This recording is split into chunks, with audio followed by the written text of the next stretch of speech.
김경란 문학 채널을 찾아주신 여러분 반갑습니다. 오늘도 안녕하세요. 지금까지 김유정 작가의 작품 중 널리 회자된 소위 유명 작품들 몇 편을 이어서 낭독해드렸습니다. 앞으로도 또 기회가 되는 대로 김유정 작가의 작품을 낭독할 일이 있겠지만 일단 여기까지만 낭독하고요. 오늘부터는 역시 너무도 유명해서 작가 소개가 따로 필요 없는 김동인 작가의 작품을 몇 편 낭독해 보도록 하겠습니다. 앞으로도 당분간은 근대문학 작품을 꾸준히 낭독할 생각이니까 저와 함께 한국 근대문학을 통해 1920년대부터 1950년대까지 우리가 살아보지 못한 시대의 역사 속에서 엄혹한 세월을 살아낸 다양한 인물들의 삶을 들여다 봐주시면 좋겠습니다. 그럼 낭독을 시작하겠습니다. 뜻있는 시간 되십시오.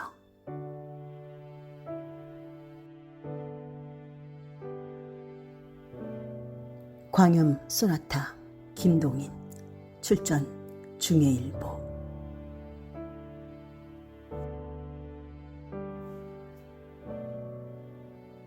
독자는 이제 내가 쓰려는 이야기를 유럽의 어느 곳에 생긴 일이라고 생각하여도 좋다. 혹은 40, 50년 뒤에 조선을 무대로 생겨날 이야기라고 생각하여도 좋다. 다만 이 지구상의 어떠한 곳에 이러한 일이 있었는지도 모르겠다. 있는지도 모르겠다. 혹은 있을지도 모르겠다. 가능성뿐은 있다. 이마치 알아두면 그만이다. 그런지라 내가 여기 쓰려는 이야기의 주인공 되는 백성수를 혹은 알벨트라 생각하여도 좋을 것이요. 짐이라 생각하여도 좋을 것이요. 또는 호모나 기무람으로 생각하여도 괜찮다. 다만 사람이라 하는 동물을 주인공 삼아가지고 사람의 세상에서 생겨난 일인 줄만 알면 이러한 전제로서 자, 그러면 내 이야기를 시작하자.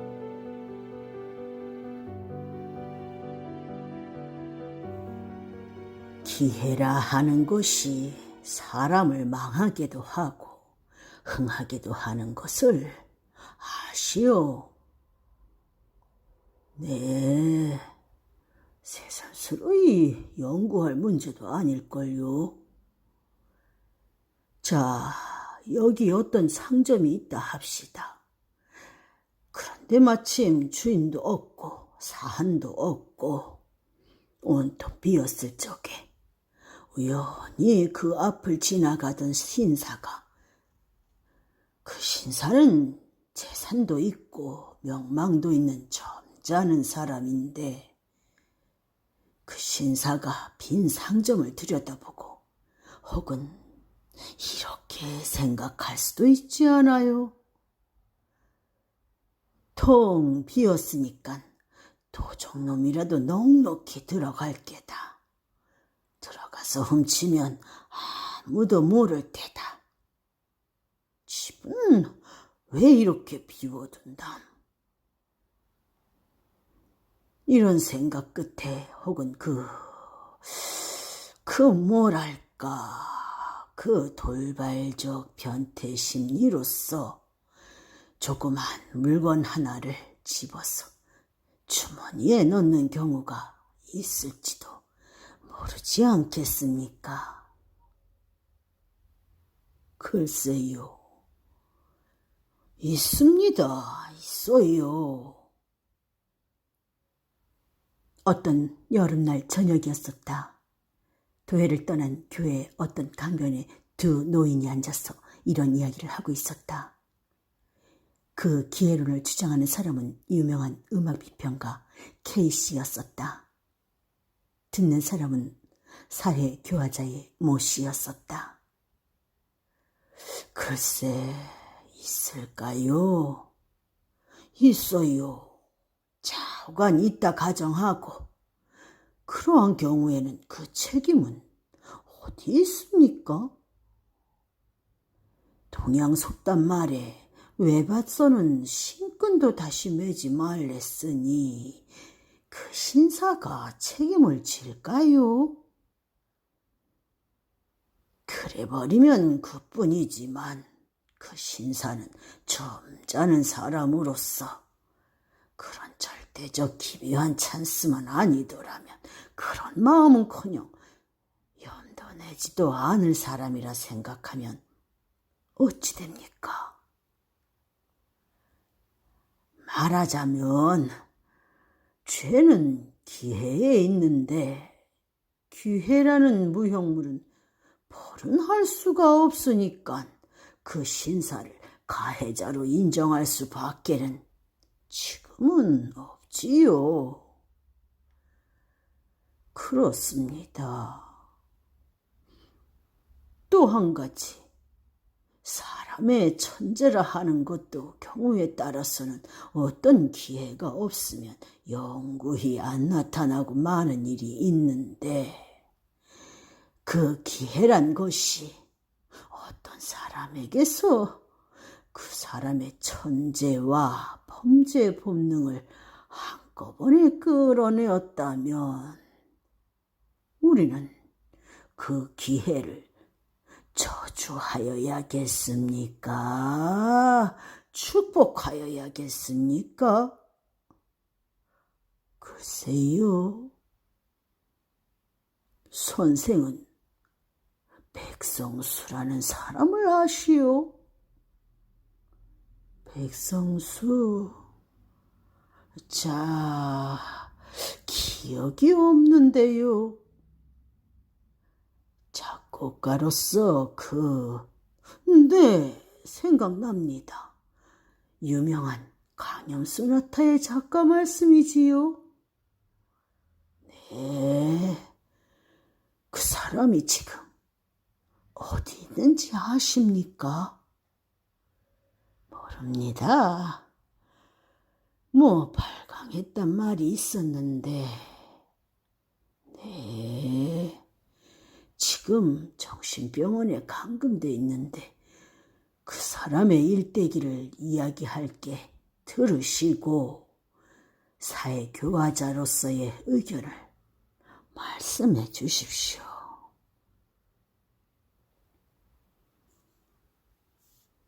내가 이제 이야기하려는 백성수의 아버지도 또한 천분 많은 음악가였습니다.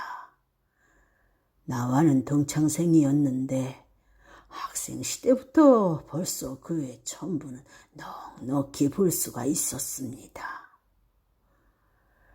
그는 작곡가를 전공하였는데 때때로 스스로 작곡을 하여서는 밤중에 혼자서 피아노를 두드리고 하여서 우리들로 하여금 뜻하지 않게 일어나게 하고 하였습니다. 그리고 우리는 그 밤중에 울리어오는 야성적 선율에 몸을 소스라치고 하였습니다. 그는 야인이었습니다.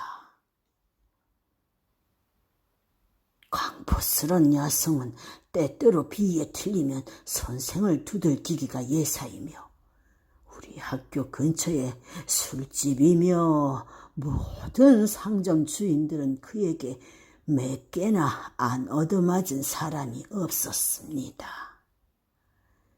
그러한 야성은 그의 음악 속에 풍부히 잠겨 있어서 오히려 그 야성적 힘이 그의 예술을 더 빛나게 하는 것이었습니다. 그러나 그가 학교를 졸업하고 난 뒤에는 그 야성은 다른 곳으로 발전되고 말았습니다.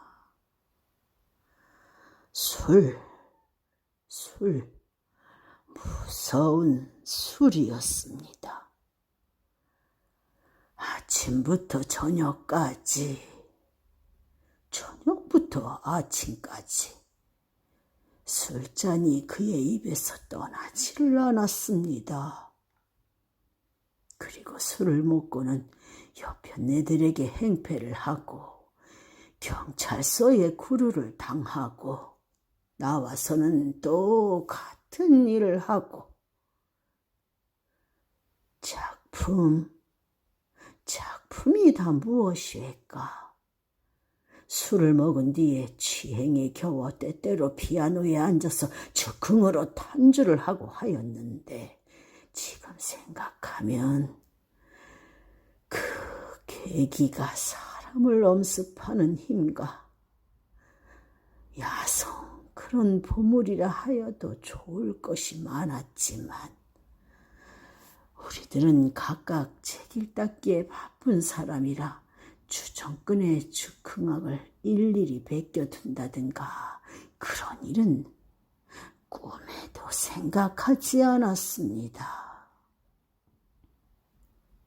우리들은 그의 장래를 생각하여 때때로 술을 삼가기를 권고하였지만 그런 야인에게 친구의 경고가 무슨 소용이 있겠습니까?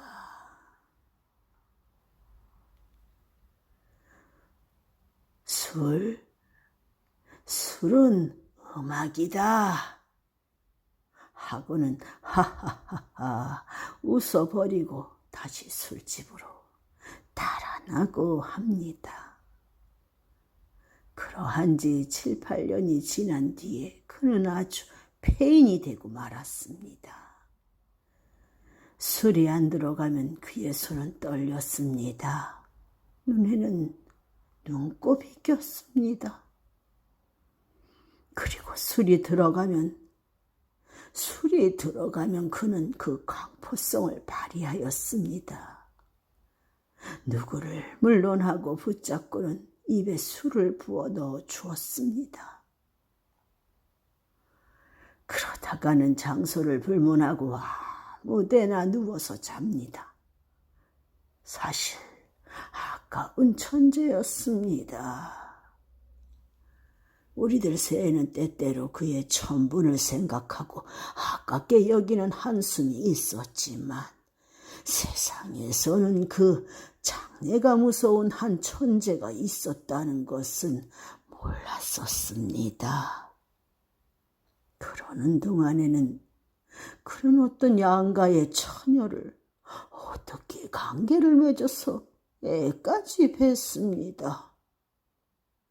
그러나 그 애의 출생을 보지 못하고 아깝게도 심장마비로 죽어버리고 말았습니다. 그 유복자로 세상에 나온 것이 백성수였습니다. 그러나 우리는 백성수가 세상에 출생되었다는 풍문만 들었지 그의 아버지가 죽은 뒤부터는 그의 애 소식이며 그의 어머니의 소식은 일절 몰랐습니다. 아니, 몰랐다는 것보다 그 집안의 일은 우리의 머리에서 온전히 잊어버리고 말았습니다. 30년이라는 세월이 흘렀습니다. 10년이면 산천도 변한다 하는데 30년 새의 변천을 어찌 이루다 말하겠습니까? 좌우간 그동안에 나는 내 이름을 닦아 놓았습니다. 아시다시피 지금 K라 하면 이 나라에서 첫 손가락을 꼽는 음악 비평가가 아닙니까? 견실한 지도적 비평가 K라면 이 나라의 음악계의 건의이며 이 나의 한마디는 음악가의 가치를 결정하는 판결문이라 하여도 옳을 만치 되었습니다. 많은 음악가가 내 손 아래서 자랐으며 많은 음악가가 내 지도로서 이름을 날렸습니다. 재작년 이른 봄 어떤 날이었습니다. 그때 나는 조용한 밤중에 몇 시간을 예배당에 가서 명상으로 시간을 보내는 것이 습관이 되어 있었습니다. 언덕 위에 홀로 서 있는 집으로서 조용한 밤중에 혼자 앉아 있노라면 때때로 들보에서 놀랍겐 비둘기의 날갯소리와 간간히 기둥에서 뚝뚝 하는 소리밖에는 아무 소리도 들리지 않는, 말하자면 나 같은 괴상한 성미를 가진 사람이 아니면 돈을 주면서 들어가려도 들어가지 않을 음침한 집이었습니다. 그러나 나 같은 명상을 즐기는 사람에게는 다른 데서 구하기 힘들도록 온갖 것을 가진 집이었습니다. 외따르고 조용하고 음침하며 간간히 알지 못할 신비한 소리까지 들리며 멀리서는 때때로 놀란 듯한 기적 소리도 들리는, 이것뿐으로도 상당한데 게다가 이 예배당에는 피아노도 한 대 있었습니다. 예배당에는 오르간은 있을지나 피아노가 있는 곳은 쉽지 않은 곳으로서 무슨 흥이나 날 때에는 피아노에 가서 한 곡조 두드리는 재미도 또한 괜찮았습니다. 그날 밤도 아마 2시는 지났을걸요.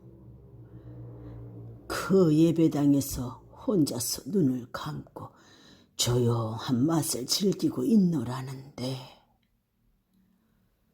갑자기 저편 아래에서 제재하는 소리가 납디다. 그래서 눈을 번쩍 뜨니까 화강이 춘천하였는데 내다보니까 언덕 아래 어떤 집이 불이 붙으며 사람들이 왔다 갔다 야단이었습니다. 이렇게 말하면 어떨지 모르지만 그다지 멀지 않은 곳에서 불 붙는 것을 바라보는 맛도 괜찮은 것이었습니다. 일어서는 불길이며 퍼져나가는 연기, 불시에 날아나는 양, 그 가운데 거뭇거뭇 보이는 기둥, 집의 송장, 제재거리는 사람의 무리, 이런 곳은 어떻게 생각하면 과연 시도 될지며 음악도 될 것이었습니다. 옛날에 네로가 로마에 불 붙는 것을 바라보면서 자기는 비파를 들고 노래를 하였다는 것도 음악가의 견지로 보면 그다지 나무랄 것이 아니었습니다. 나도 그때의 그 불을 보고 차차 흥이 났습니다. 네로를 본받아서 나도 즉흥으로 한 곡조 두드려 볼까. 어렴풋이 이런 생각을 하며 나는 그 불을 정신없이 바라보고 있었습니다. 그때였습니다. 갑자기 덜컥덜컥 하는 소리가 들리더니 예배당 문이 열리며 웬 젊은 사람이 하나 낭패한 듯이 뛰어들어왔습니다. 그리고 무엇에 놀란 사람같이 두리번 사면을 살피더니 그래도 내가 있는 것은 못 보았는지 저편에 있는 창 안에 가서 숨어서서 아래서 붙는 불을 내다봅디다. 나도 꼼짝을 못하였습니다. 좌우간 심상스러운 사람은 아니요. 방화범이나 도적으로 밖에는 인정할 수 없지 않겠습니까? 그래서 꼼짝을 못하고 서 있노라니까 그 사람은 한숨을 쉽니다. 그리고 맥없이 두 팔을 늘리고 도로 나가려고 발을 때려다가 자기 곁에 피아노가 놓인 것을 보더니 교의를 끌어다 놓고 피아노 앞에 주저앉고 말겠지요. 나도 거기는 그만 직업적 흥미에 끌렸습니다. 그래서 무엇을 하나 보자 하고 있노라니까 뚜껑을 열더니 한번 뚱 하고 시험을 해보아요. 그리고 조금 있더니 다시 뚱뚱 하고 시험을 해보겠지요. 이때부터 그의 숨소리가 차차 높아가기 시작했습니다. 씩씩거리며 몹시 흥분된 사람같이 몸을 떨다가 벼락같이 양손을 키 위에 갖다가 덮었습니다. 그 다음 순간으로 C# 단음계의 알레그로가 시작되었습니다. 처음에는 다만 흥미로써 그의 모양을 엿보고 있던 나는 그 알레그로가 울리어 나오는 순간 마음은 끝까지 긴장되고 흥분되었습니다. 그것은 순전한 야성적 음향이었습니다. 음악이라 하기에는 너무 힘있고 무기교이었습니다. 그러나 음악이 아니라기에는 거기는 너무 괴롭고도 무겁고 힘있는 감정이 들어있었습니다. 그것은 마치 야반의 종소리와도 같이 사람의 마음을 무겁고 음침하게 하는 음향인 동시에 맹수의 부르짖음과 같이 사람으로 하여금 소름 돋치게 하는 무서운 감정의 발현이었습니다. 그 야성적 힘과 남성적 부르짖음, 그 아래 감추어 있는 침통한 주림과 아픔, 순박하고도 아무 기교가 없는 그 표현. 나는 덜썩 그 자리에 주저앉고 말았습니다. 그리고 음악가의 본능으로서 뜻하지 않게 주머니에서 오선지와 연필을 꺼내었습니다.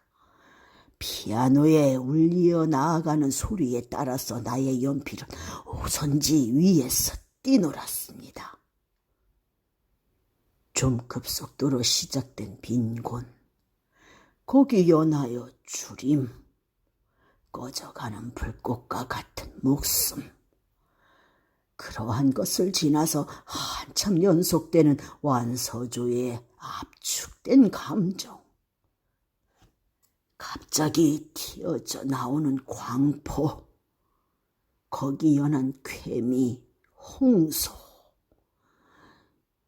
이리하여 주하조로서 탄주는 끝이 났습니다. 더구나 그 속에 나타나 있는 압축된 감정이며 주림 또는 맹렬한 불길 등이 사람의 마음에 주는 그 처참함이며 강포성은 나로 하여금 아직 문명이라 하는 것의 은택에 목욕하여 보지 못한 야인을 연상케 하였습니다. 탄주가 다 끝이 난 뒤에도 나는 정신을 못 차리고 만연히 앉아 있었습니다. 물론 조금이라도 음악에 소양이 있는 사람일 것 같으면 이제 그 소나타를 음악에 대하여 정통으로 아무러한 수양도 받지 못한 사람이 다만 자기의 천재적 즉흥뿐으로 탄주한 것임을 알 것입니다. 해결도 없이 감칠도 화현이며 중육도 화현을 범벅으로 섞어 놓았으며 금칙인 병행 오팔도까지 집어넣은 것으로서 더구나 스케로추는 온전히 뽑아먹은 대담하다면 대담하고 무식하다면 무식하달 수도 있는 방분자유한 소나타였습니다. 때에 문득 내 머리에 떠오른 것은 30년 전에 심장마비로 죽은 백씨였습니다. 그의 음악으로서 만약 정통적 훈련만 뽑고 거기다가 야성을 더 집어넣으면 지금 내 눈앞에 있는 그 음악가의 것과 같은 것이 될 것이었습니다. 귀기가 사람을 엄습하는 듯한 그 힘과 방분스러운 표현과 야성, 이것은 근대 음악가에게 구하기 힘든 보물이었습니다.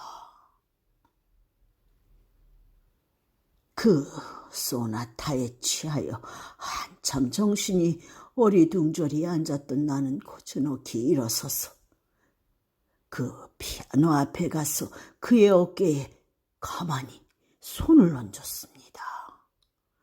한 곡조를 타고 나서 아주 고난 듯이 정신이 없이 앉아있던 그는 벌떡 놀라며 일어서서 내 얼굴을 보았습니다.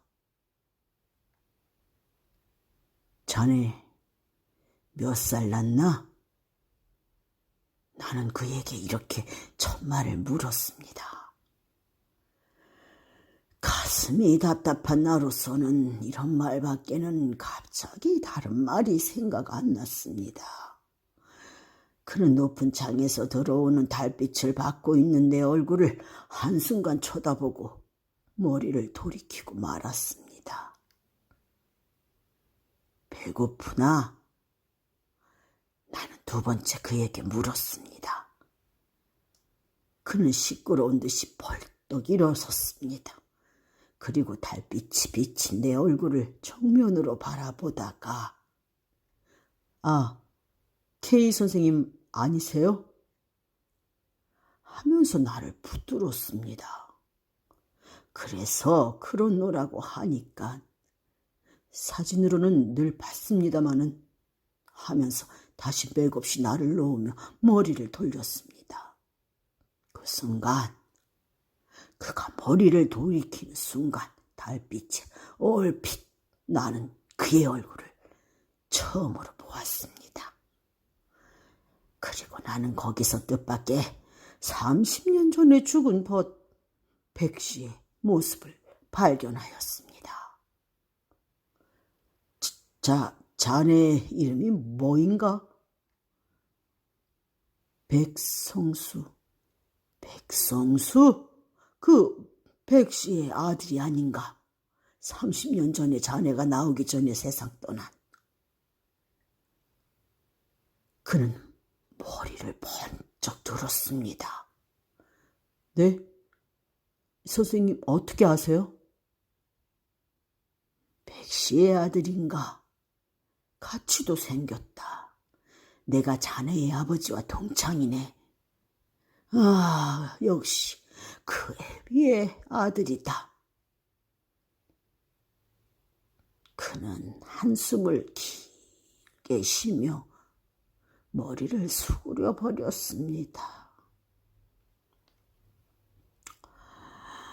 나는 그날 밤 그 백성수를 데리고 집으로 돌아왔습니다. 그리고 비록 작곡상 온갖 법칙에는 어그러진다 하나 그만치 힘과 정열과 야성으로 찬 소나타를 거저버리기가 아까워서 다시 한번 피아노에 올라앉기를 명하였습니다. 아까 예배당에서 내가 베낀 것은 알레그로가 거의 끝난 곳부터였으므로 그 전 것을 베끼기 위해서였습니다. 그는 피아노를 향하여 앉아서 머리를 기울였습니다.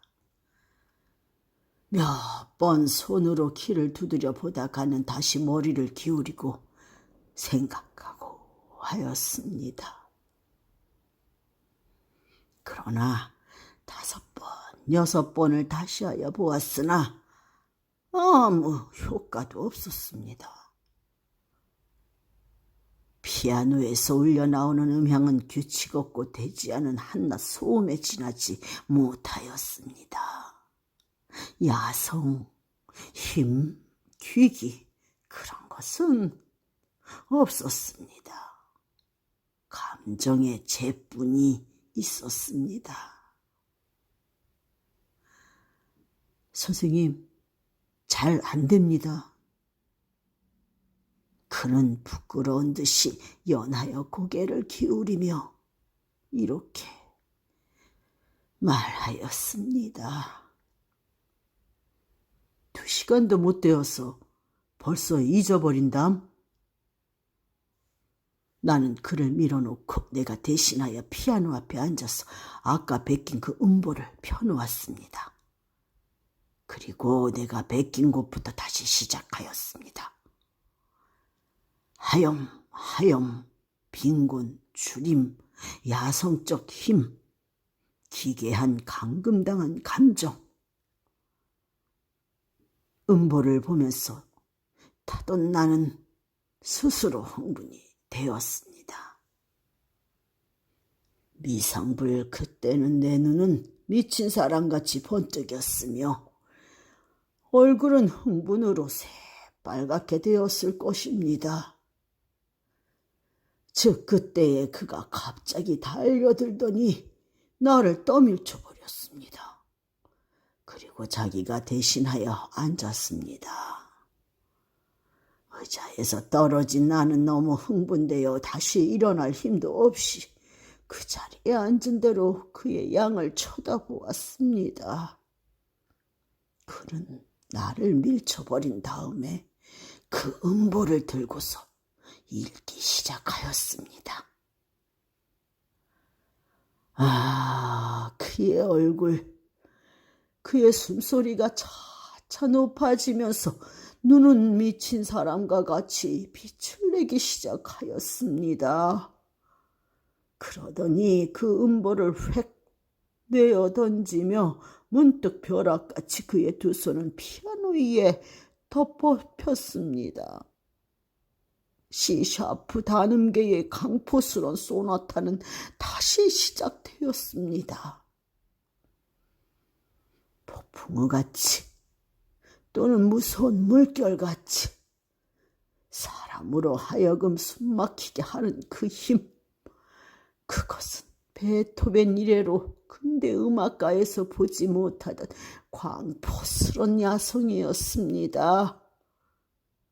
무섭고도 참담스런 주림, 빈곤, 압축된 감정, 거기서 튀어져 나온 맹엄, 공포, 홍수. 난 너무 숨이 답답하여 뜻하지 않고 두 손을 회회 내쳤습니다. 그날 밤이 새도록 그는 흥분이 되어서 자기의 과거를 일일이 다 이야기하였습니다. 그 이야기에 의지하면 대략 그의 경력이 이러하였습니다. 그의 어머니는 그를 뵌 뒤에 곧 자기 친정에서 쫓겨나왔습니다. 그때부터 그의 가난함은 시작되었습니다. 그러나 교양이 있고 어진 그의 어머니는 품팔이를 할지언정 성수는 곱게 길렀습니다. 변변치는 않은 아마 오르간 하나를 준비하여 두고 그가 잠자려할 때에는 슈베르트의 자장가로서 그의 잠을 도왔으며 아침에 깰 때는 하루 종일 유쾌히 지내게 하기 위하여 도랜드의 세컨드 왈츠로서 그의 원기를 돋우었습니다. 그는 3살 냈을 적에 어머니의 품에 안겨서 오르간을 장난하여 보았습니다. 이 오르간을 장난하는 것을 본 어머니는 근근히 돈을 모아서 그가 6살 나는 해에 피아노를 하나 샀습니다. 아침에는 새소리, 바람에 버석거리는 포플러 잎, 어머니의 사랑, 부엌에서 국 끓는 소리. 이러한 모든 것이 이 소년에게는 신비스럽고도 다정스러워 그는 피아노에 향하여 앉아서 생각나는 대로 키를 두드리고 하였습니다. 이러한 가운데 고2 소학과 중학도 마치었습니다. 그러는 동안에 음악에 대한 동경은 그의 가슴에 터질 듯이 쌓였습니다.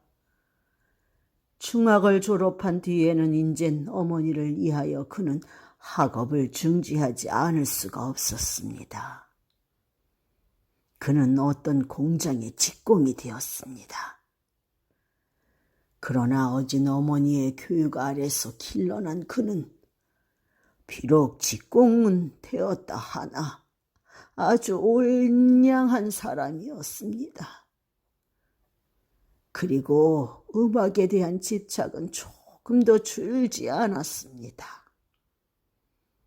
비록 돈이 없어서 정식으로 음악 교육은 못 받을 엉정 거리에서 손님을 끊으라고 틀어놓은 유성기 앞이며 또는 일요일날 예배당에서 찬양대의 노래에 젊은 가슴을 뛰놀리던 그이었습니다.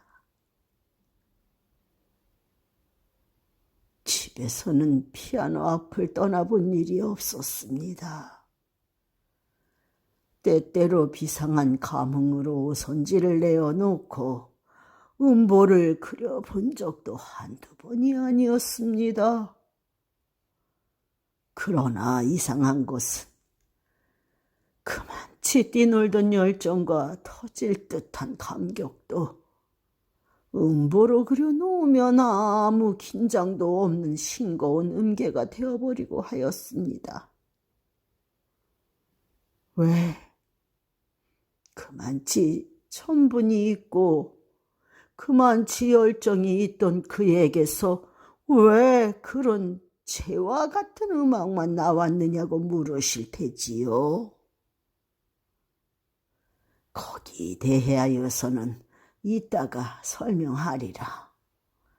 감격과 불만, 열정과 재, 비상한 흥분과 그 흥분에 대한 반비례되는 시원치 않은 결과, 이러한 불만의 10년이 지났습니다. 그의 어머니는 문득 몹쓸병에 걸렸습니다. 자양과 약과 그의 몇 해를 근근히 모았던 돈은 차차 줄기 시작하였습니다. 조금이라도 안락한 생활이 되기만 하면 정식으로 음악에 대한 교육을 받으려고 모아두었던 저금은 그의 어머니의 병에 다 들어갔습니다. 그러나 그의 어머니의 병은 차도가 보이지 않았습니다. 그리하여 그와 내가 그 예배당에서 만나기 전에 여름 어떤 날 그의 어머니는 도저히 회복할 가망이 없는 중태까지 빠지게 되었습니다. 그러나 그때는 벌써 그에게는 돈이라고는 다 떨어진 때였습니다. 그날 아침 그는 위독한 어머니를 버려두고 역시 공장에를 갔습니다. 그러나 아무리 하여도 마음이 놓이지 않아서 일을 중도에 그만두고 집으로 돌아왔습니다. 그때는 어머니는 벌써 혼수 상태에 빠져 있었습니다. 가슴이 덜컥 내려앉은 그는 황급히 다시 뛰어나갔습니다. 그러나 어디로? 무얼 하러? 뜻없이 뛰어나와서 한참 다름박질 하다가 그는 문득 정신을 차리고 의사라도 청할 양으로 희끈 돌아섰습니다. 그때였습니다. 아까 내가 말한 바 기회라는 것이 그때에 그의 앞에 나타났습니다.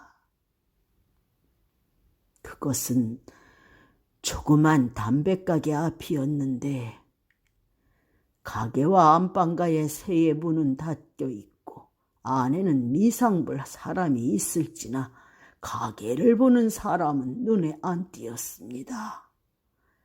그리고 그 담배 상자 위에는 50전짜리 은전 한 잎과 동전 몇 잎이 놓여 있었습니다. 그는 자기로 또 무엇을 하는지 몰랐습니다.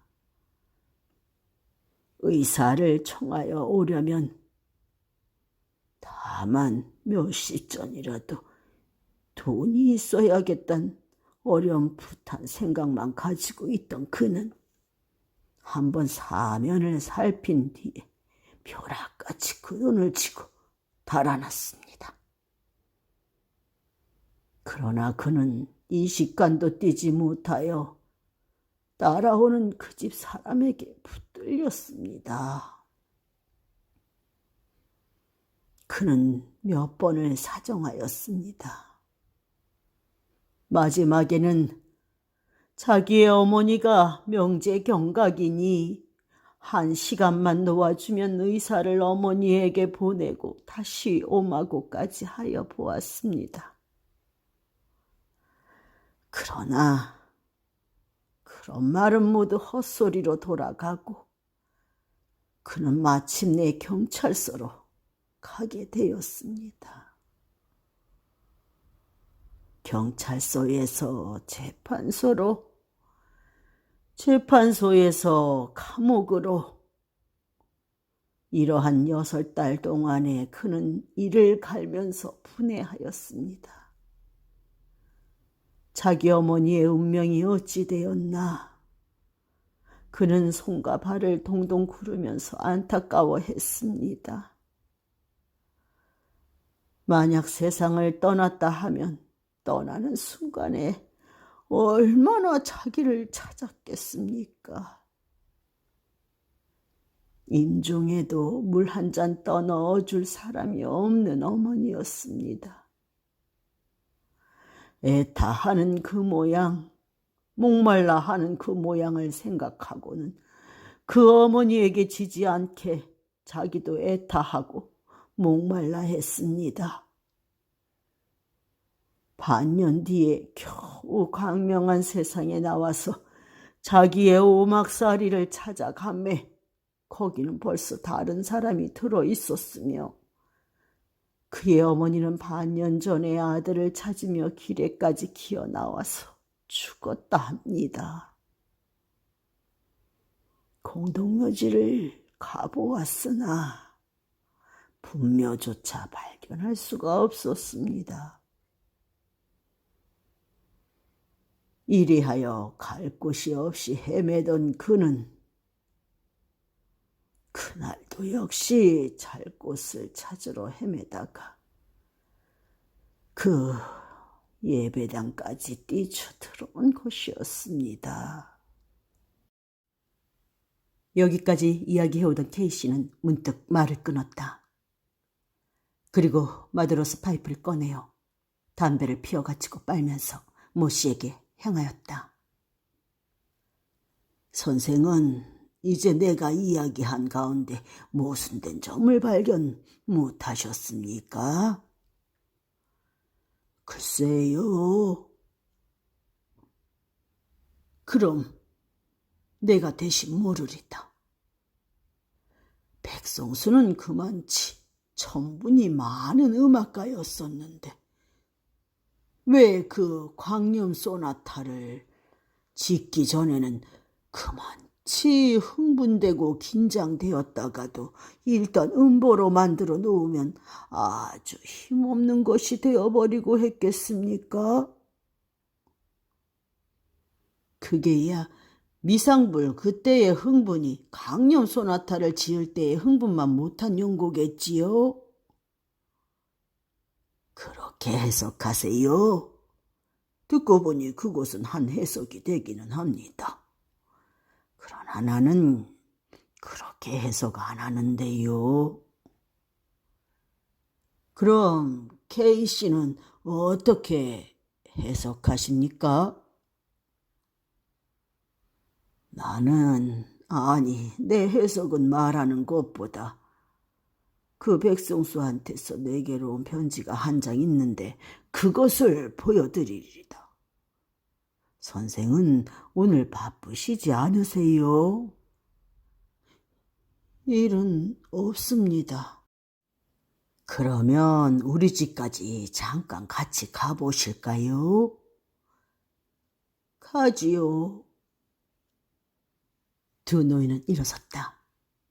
도회와 교회의 경계에 달린 K씨의 집에까지 두 노인이 이른 때는 오후 8시가 된 때였었다.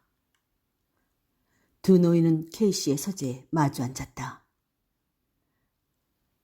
이것이 2, 3일 전에 백성수한테서 내게로 온 편지인데 읽어보세요. K씨는 서랍에서 기다란 편지 뭉치를 꺼내어 모 씨에게 주었다. 모 씨는 받아서 폈다. 가만, 여기서부터 보세요. 그 전에는 쓸데없는 인사이니까. 그리하여 그날도 또한 이제 밤을 지낼 집을 구하느라고 돌아다니던 저는 우연히 그 집, 제가 전에 돈 50여전을 훔친 집 앞에까지 이르렀습니다. 깊은 밤 사면은 고요한데 그 집 앞에서 잘 곳을 구하느라고 헤매던 저는 문득 마음속에 무서운 복수의 생각이 일어났습니다. 이 집만 아니었다면, 이 집 주인이 조금만 인정이라는 것을 알았다면 저는 그 불쌍한 제 어머니로서 길에까지 기어나와서 세상을 떠나게 하지는 않았겠습니다. 분묘가 어디인지조차 알지 못하여 꽃 한 번 갖다가 꽂아붙지 못한 이러한 불효도 이 집 때문이에다. 이러한 생각에 참지를 못하여 그 집 앞에 가려있는 볏집에다가 불을 놓았습니다. 그리고 거기 서서 불이 집으로 옮아가는 것을 다 본 뒤에 갑자기 무서운 생각이 나서 달아났습니다. 좀 달아나다 보매 아래서는 벌써 사람이 깨어들기 시작한 모양인데 이때 저의 머리에 타오르는 생각은 통쾌하다는 생각과 달아나려는 생각뿐이었습니다. 그리하여 저는 몸을 숨기기 위하여 앞에 보이는 예배당 안으로 뛰어들어갔습니다. 거기서 불이 다 꺼지도록 구경을 한 뒤에 나오려다가 피아노를 보고 이보세요. K씨는 편지를 보는 모 씨를 찾았다. 비상한 열정과 감격은 있어도 그것이 그대로 표현 안 된 것이 그것 때문이었습니다. 즉 성수의 어머니는 몹시 어진 사람으로서 어렸을 때부터 성수의 교육을 몹시 힘을 들여서 착한 사람이 되도록 이렇게 길렀습니다. 그려. 그 어진 교육 때문에 그가 하늘에서 타고난 강포성과 야성이 표면상에 나타나지를 못하였습니다. 그 타오르는 야성적 열망과 힘이 음보로 그려놓으면 아주 힘없는, 말하자면 김 빠진 술과 같이 되고 하는 것이 모두 그 때문이었습니다. 그려. 점잖고 어진 교훈이 그의 천분을 못 발휘하게 한 셈이지요.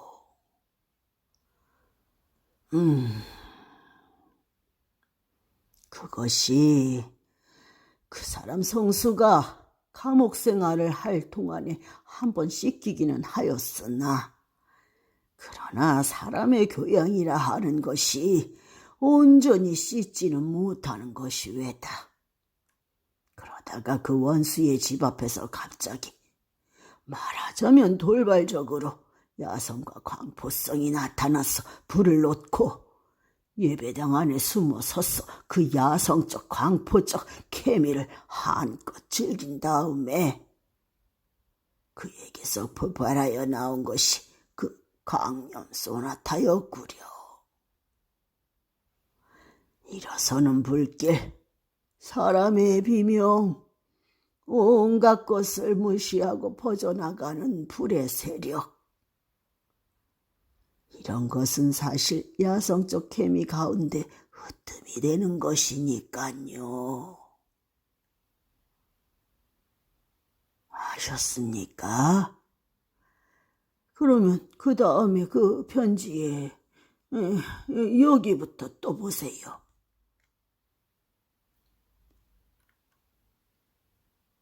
저는 그날의 일이 아직 눈앞에 어리는 듯하였다. 선생님이 저를 세상에 서게 하시기 위하여 늙으신 몸이 몸소 피아노에 앉으셔서 초대한 여러 음악가들 앞에서 제 강념 소나타를 탄주하시던 그 광경은 지금 생각하여도 제 눈에서 눈물이 나오려 합니다. 그때 그 손님 가운데 부인 손님 두 분이 기절을 한 것은 결코 강념 소나타의 힘뿐이 아니고 선생의 그 탄주의 힘이 많이 섞인 것을 니라서 부인하겠습니까? 그 뒤에 여러 사람 앞에 저를 내어 세우고 이 사람이 강념 소나타의 작자이며 30년 전에 우리를 버려두고 혼자 간 일대의 귀재 백씨의 아들 위에다 고 소개를 하여 주신 그때의 그 감격은 제 일생에 어찌 있어오리까. 그 뒤에 선생님께서 저를 위하여 꾸며주신 방도 또한 제 마음에 가장 맞는 방이었습니다. 널따란 북향방의 동남쪽 귀에 든든한 참나무 침대가 하나, 서북쪽 귀에 아무 장식 없는 참나무 책상과 의자, 피아노가 하나씩, 그 밖에는 방 안의 장식이라고는 서남쪽 벽에 커다란 거울이 하나 있을 뿐 덩더럽게 넓은 방은 사실 밤에 전등 아래 앉아 있느라면 저절로 소름이 끼치도록 무시무시한 방이었습니다. 게다가 방 안은 모두 검은 칠을 하고 창밖에는 늙은 회나무의 고목이 한 그루 서 있는 것도 과연 귀기가 돌았습니다. 이러한 가운데서 선생님은 저로 하여금 방분스러운 음악을 낳도록 애써주셨습니다. 저도 그런 환경 아래서 좋은 음악을 낳아보려고 얼마나 애를 썼겠습니까? 어떤 날 선생님께 작곡에 대한 계통적 훈련을 원할 때 선생님은 이렇게 대답하셨습니다. 자네에게는 그러한 교육이 필요가 없어. 마음대로 나오는 대로 하게. 자네 같은 사람에게 계통적 훈련이 들어가면 자네의 음악은 기계화 돼버리고 말아. 마음대로 온갖 규칙과 규범을 무시하고 가슴에서 터져 나오는 대로. 저는 이 말씀의 뜻을 똑똑히는 몰랐습니다. 그러나 대략한 의미뿐은 통하였습니다. 그리하여 저는 마음대로 한껏 자유스러운 음악의 경지를 개척하려 하였습니다. 그러나 그동안에 제가 산출한 음악은 모두 이상이도 저의 이전의 것과 마찬가지로 아무러한 힘도 없는 음향의 유희에 지나지 못하였습니다. 저는 얼마나 초조하였겠습니까? 때때로 선생님께서 최근 비스시 하시는 말씀은 저로 하여금 더욱 초조하게 하였습니다. 그리고 마음이 초조하면 초조할수록 제게서 생겨나는 음악은 더욱 나약한 것이 되었습니다. 저는 때때로 그 불붙던 광경을 생각하여 보았습니다. 그리고 그때 통쾌하던 감정을 되풀이하여 보려 하였습니다. 그러나 그건 역시 실패에 돌아갔습니다. 때때로 비상한 열정으로 음보를 그려놓은 뒤에 몇 시간을 지나서 다시 한번 읽어보면 거기는 아무 힘이 없는 개념만 있고 하였습니다. 저의 마음은 차차 무거워지기 시작하였습니다. 그리고 큰 기대를 가지고 계신 선생님께도 미안하기가 짝이 없었습니다. 음악은 공예품과 달라서 마음대로 만들고 싶을 때에 되는 것이 아니니 마음 놓고 천천히 감흥이 생긴 때에. 이러한 선생님의 위로의 말씀이 듣기가 제 살을 깎아먹는 듯하였습니다. 그러나 제 마음상은 이제는 제게서 다시 힘있는 음악이 나올 기회가 없는 것 같지만 생각되었습니다. 이러는 동안에 무의에 몇 달이 지났습니다. 어떤 날 밤중 가슴이 너무 무겁고 가슴속에 무엇이 가득 찬 것 같이 거북하여서 저는 산보를 나섰습니다. 무거운 머리와 무거운 가슴과 무거운 다리를 지향 없이 옮기면서 돌아다니다가 저는 어떤 곳에서 커다란 볏짚 낯가리를 발견하였습니다. 이때의 저의 심리를 어떻게 형용하였으면 좋을지 저는 모르겠습니다. 저는 무서운 적을 만난 것 같이 긴장되고 흥분되었습니다. 저는 사면을 한번 살펴보고 그 낯가리에 달려가서 불을 그어서 놓았습니다.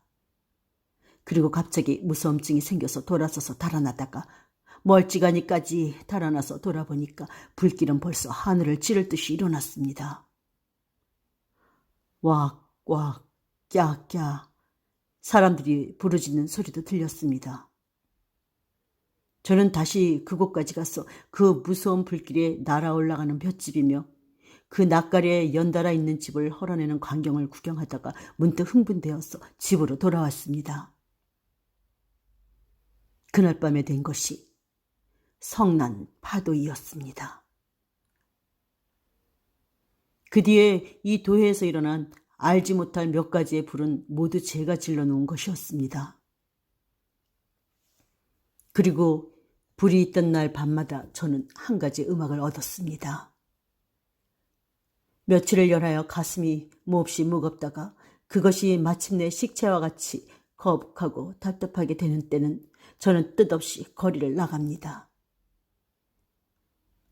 그리고 그러한 날은 한 가지의 방화 사건이 생각나며 그날 밤에는 한 곡의 음악이 생겨났습니다. 그러나 그것도 번수가 차차 많아갈 동안 저의 그 불에 대한 흥분은 반비례로 줄어졌습니다. 온갖 것을 용서하지 않는 불꽃의 잔혹함도 그다지 제 마음을 긴장시키지 못하였습니다. 차차 힘이 적어져 가네. 선생님께서 제 음악을 보시고 이렇게 말씀하신 것이 그러한 때였습니다. 그러나 저는 개서 더할 도리가 없었습니다. 하는 수 없이 저는 한동안 음악을 온전히 잊어버린 듯이 내버려 두었습니다. 모 씨가 성수의 마지막 편지를 여기까지 읽었을 때 K 씨가 찾았다. 재작년 봄에서 가을에 걸쳐서 원인 모를 불이 많지 않았습니까? 그것이 죄성수의 장난이었습니다. 그려. K 씨는 그것을 온전히 모르셨습니까? 나요? 몰랐지요.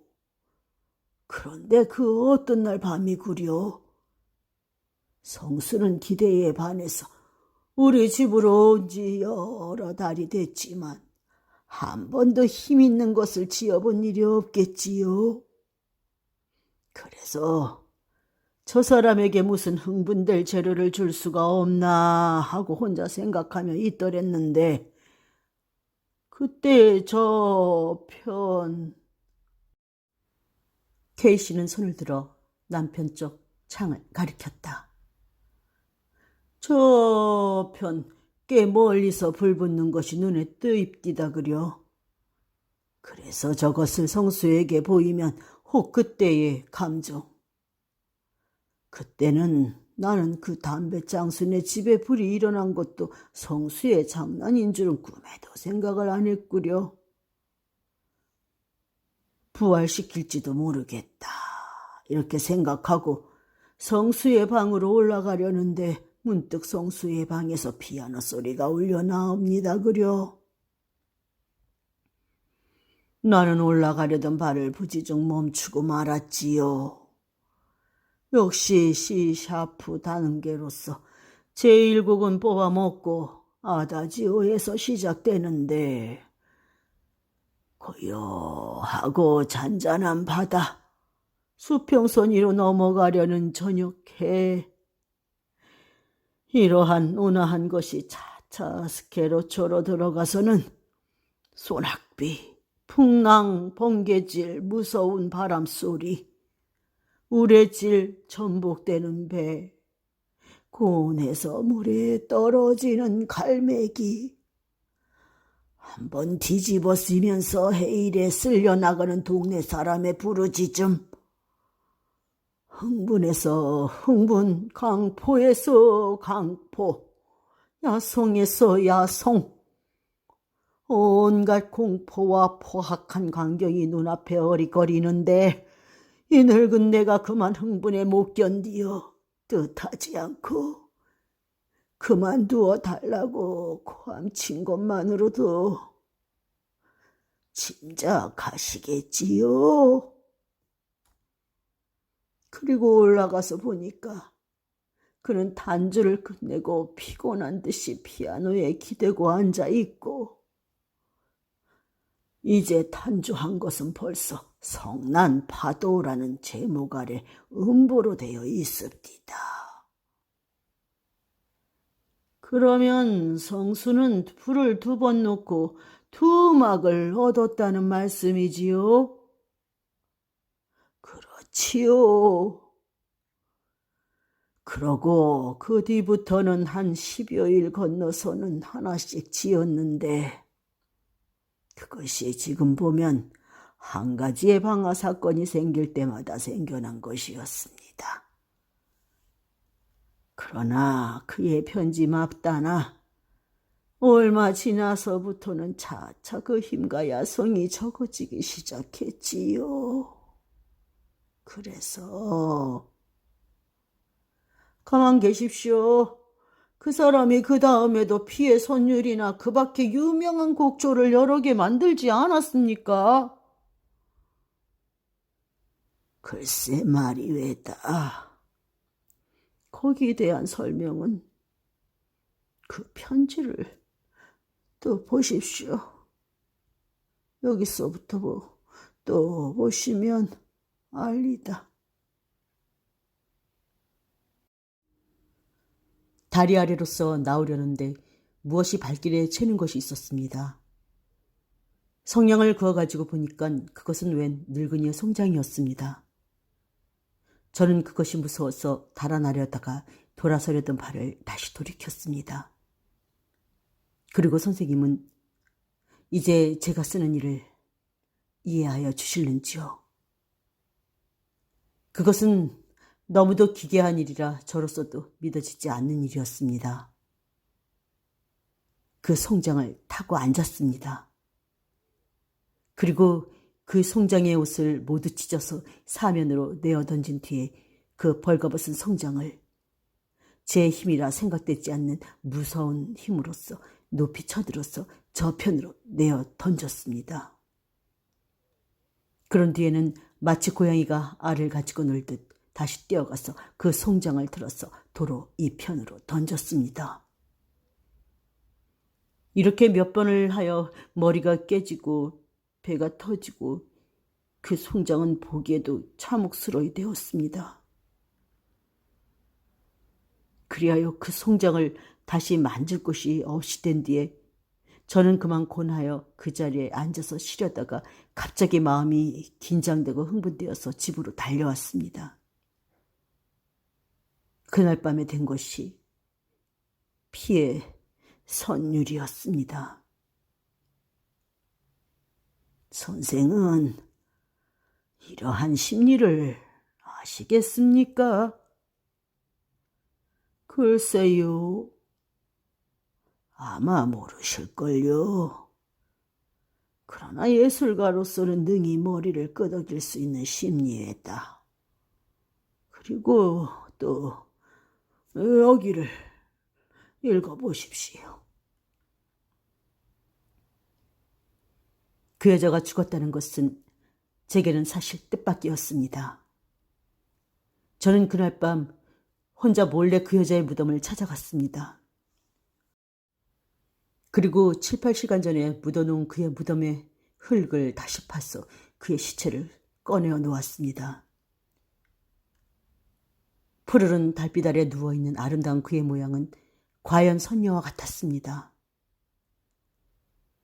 가볍게 눈을 닫고 있는 창백한 얼굴, 곧은 콧날, 풀어헤친 검은 머리, 아무 표정도 없는 고요한 얼굴은 더욱 처연함을 도왔습니다. 이것을 정신이 없이 들여다보고 있던 저는 갑자기 흥분이 되어 선생님, 저는 이 아래를 쓸 용기가 없습니다. 재판소의 조서를 보시면 저절로 아실 것이옵시다. 그날 밤에 된 것이 사령이었습니다. 어떻습니까? 네? 언어도 아니에요. 선생의 눈으로는 그렇게 배실이다. 또 여기를 읽어보십시오. 이리하여 저는 마침내 사람을 죽인다 하는 경우에까지 이르렀습니다. 그리고 한 사람이 죽을 때마다 한 개의 음악이 생겨났습니다. 그 뒤부터 제가 지은 그 모든 것은 모두 다 한 사람씩의 생명을 대표하는 것이었습니다. 인전 더 보실 것이 없습니다.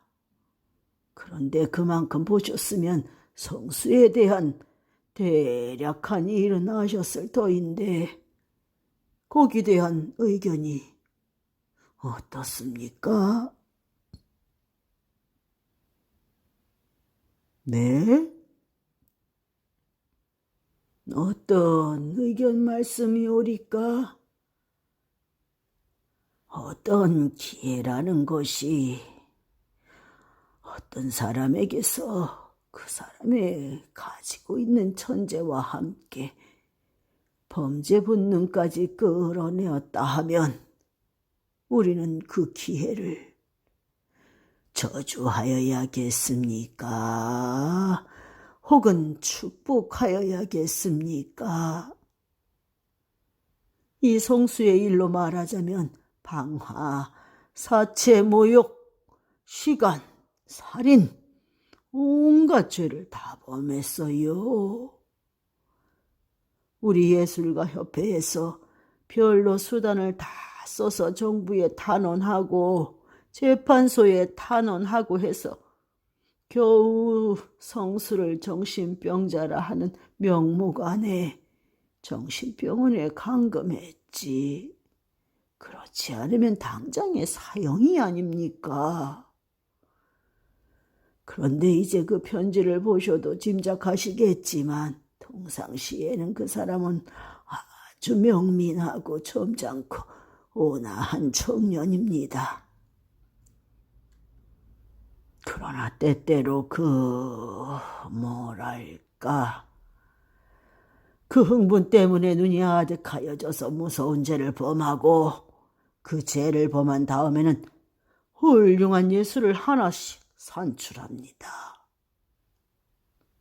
이런 경우에 우리는 그 죄를 밉게 보아야 합니까?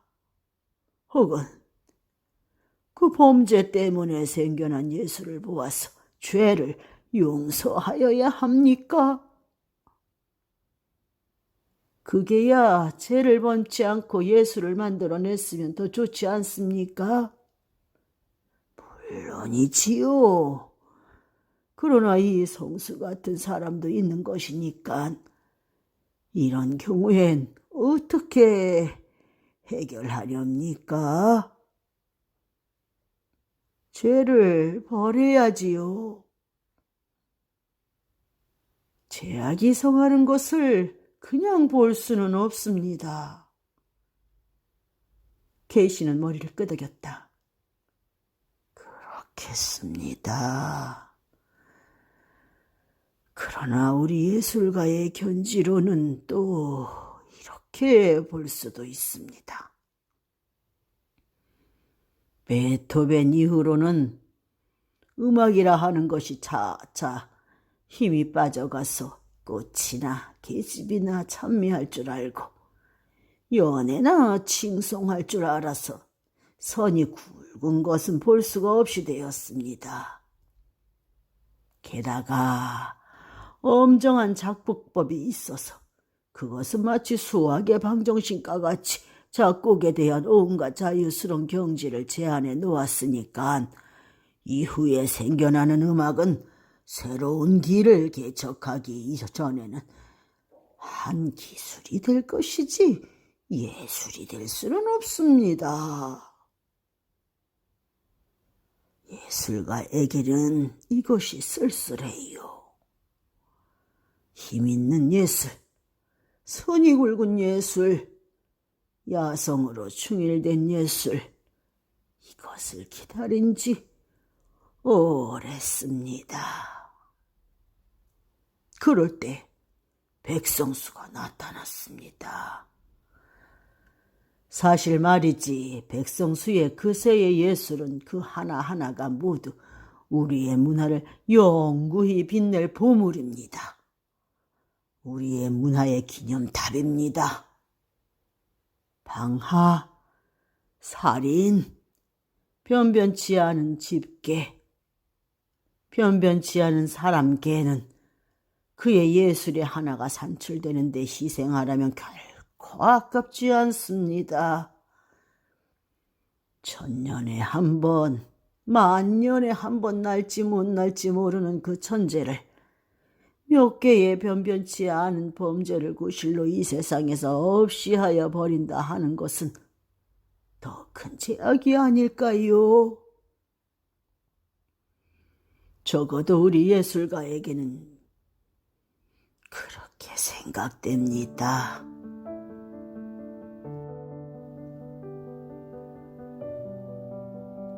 케이씨는 마주 앉은 노인에게서 편지를 받아서 서랍에 집어넣었다. 새빨간 저녁의 빛이었어. 그의 늙은 눈에는 눈물이 반뜩였다.